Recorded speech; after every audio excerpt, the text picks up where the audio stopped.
天傍晚时分啊，这边的大船上就会下来一艘小船，到岸上接媳妇儿、接货。看她老公来了，老婆向他招手呢，上船了。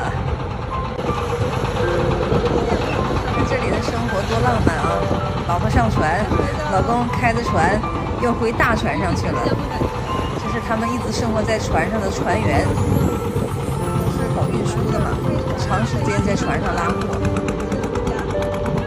在我眼里啊，他们就是过着神仙般的日子，神仙眷侣的感觉，真的好浪漫呢，好有亲情呢。回家喽，带着媳妇儿回家了。停靠在这里了，倒车，倒船。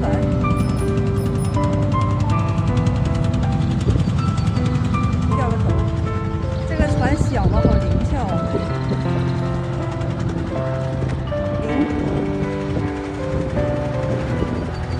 看到长江那边冷啊，这大哥穿这么厚，江风可大。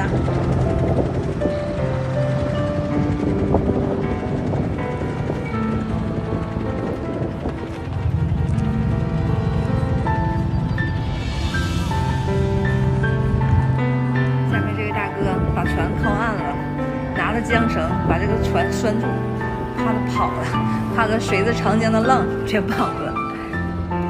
出门在外哈，养成习惯了，就喜欢跟当地的人啊聊聊天，说说话。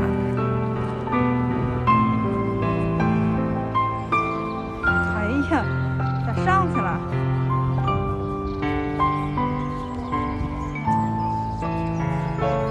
别给开跑了，别给开跑了！大哥，你们是在船上生活的，还是在对岸呀？啊，船上，这采购物资往船上放哈。啊。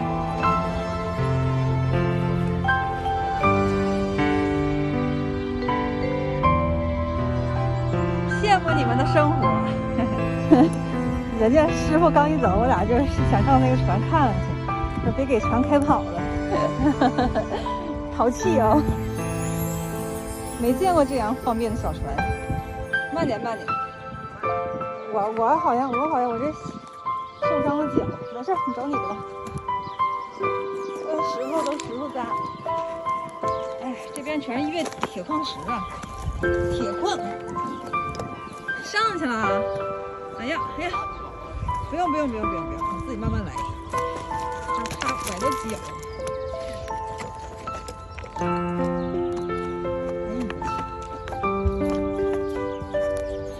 人家师傅刚走，啥也不知道，咋来玩的？哎呀，矿石，哎呀，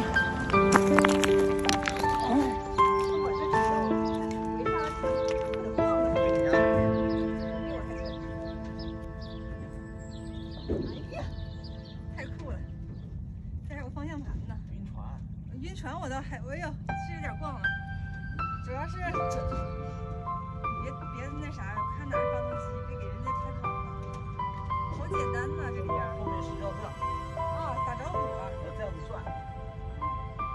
你说哪是船头？这个船头。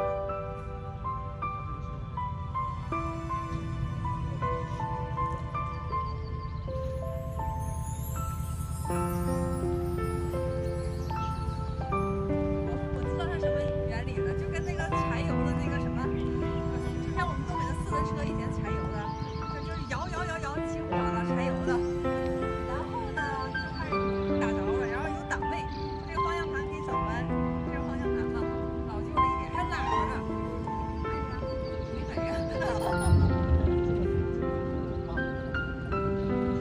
啊，就是那个摇的发动机。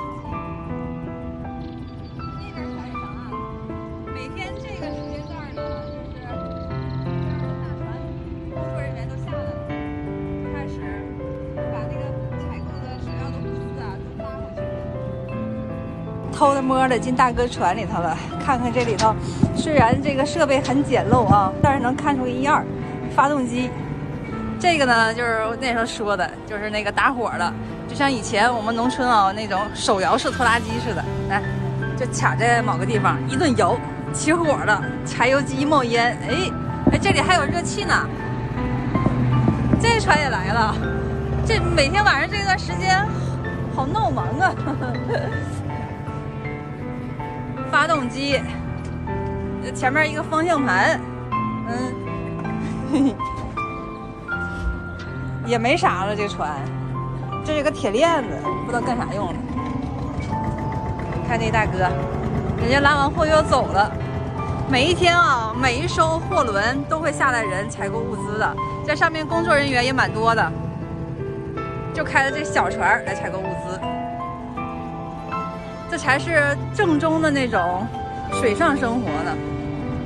看方向盘，我觉得船比车好开，因为水域很大嘛，也不知道啥。往这转一转，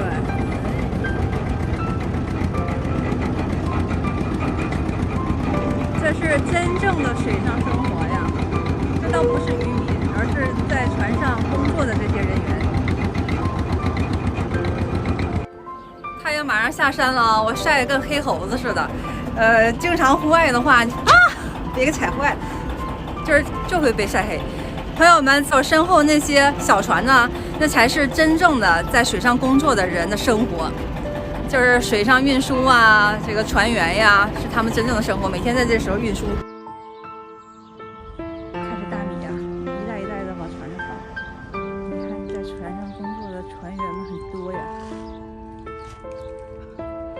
大米我也饿了，咱得忙自己的了。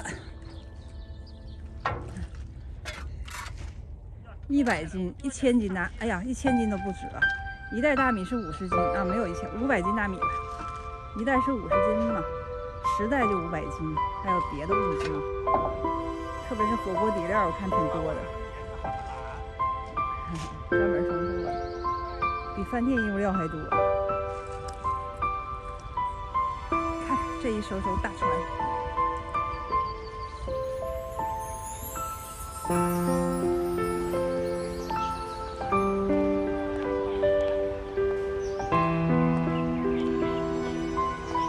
这洗衣粉都拎这么多袋儿，大量物资，100洗衣粉。开走，安徽的。乖乖龙里龙，韭菜炒大葱。好了，我们也开始忙自己的了，也得生火做饭了，吃饭都还没热呢，也得过自己的小日子了。